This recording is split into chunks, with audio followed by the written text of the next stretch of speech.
Alors dans cette vidéo, je vais faire le commentaire de ces IEM. On est sur de l'entrée de gamme autour de 15 € à peu près. Et il est vrai que sur ce type de modèle, pour 15 €, on peut vraiment en avoir pour son argent et même plutôt un très bon son. Sur ce modèle, je trouve qu'on n'est pas trop à plaindre. Il y a du bien et du moins bien. Alors, je vais montrer d'abord à quoi ça ressemble. Donc on a le fil, comme on le voit, c'est pas très long. C'est torsadé comme ça, alors ça permet d'avoir quelque chose qui frotte, qui donne pas des bruits de frottement, c'est pratique, et puis ça limite un petit peu les nœuds. Voilà à quoi il ressemble. Donc le câble est détachable, hein. Ils sont légèrement transparents. Hop là, non, ma caméra va pas le rendre, désolé. Mais on voit un petit peu à l'intérieur. Alors l'avantage de ces formats-là, c'est que il n'y a pas de batterie, ils sont filaires et donc ils vont se permettre d'avoir un petit peu plus de technologie embarquée pour le son. Et clairement c'est le cas, hein. Le résultat est plutôt pas mal. Alors petite précision, il faut vraiment essayer toutes les tailles d'embout parce que moi normalement je ne m'embête pas du tout, la taille M me suffit largement. Et là, impossible de les mettre en place correctement, il fallait que j'appuie des deux doigts de chaque côté pour que le son soit correct.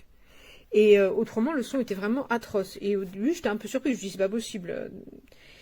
Voilà, donc il y a le truc qui permet de tenir autour de l'oreille, hein, ça tient bien en place. Une petite finition en silicone ici pour le confort, mais globalement, c'est pas très confortable à porter. Donc j'ai fini par essayer les petites tailles, et non, c'est la grande taille qui me permet d'avoir le meilleur son sans être obligé d'appuyer. Et à partir du moment où le son est bon, on a de bonnes basses, il n'y a pas d'excès, on a un son qui est plutôt bien équilibré dans tout ce qu'on écoute, c'est pas mal. Alors pourquoi est-ce qu'ils mettent conseillé pour le gaming? Je pense que c'est parce qu'on est sur un truc filaire. Et que donc en filaire, on n'a pas la latence qu'on a sur les trucs sans fil. Mais je vais être très claire. Petit 1, le fil est trop court. Petit 2, ça manque de profondeur scénique, de soundstage.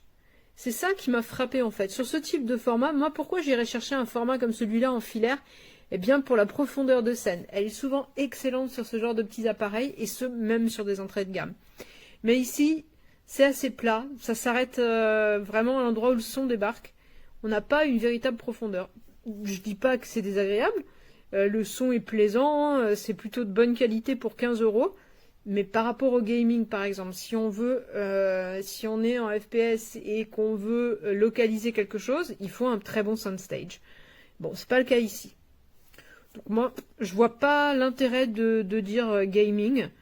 Voilà. Et du coup, la finition comme celle-ci, à part sur un ordinateur ou une tablette, ouais. Aujourd'hui, on va avoir quelque chose de très qualitatif sur des sans fils. Donc, quoi en dire? Le son est correct, c'est bon. L'indication gaming me paraît pas particulièrement indiquée. C'est propre, c'est bien fait. Mais c'est pas transcendant.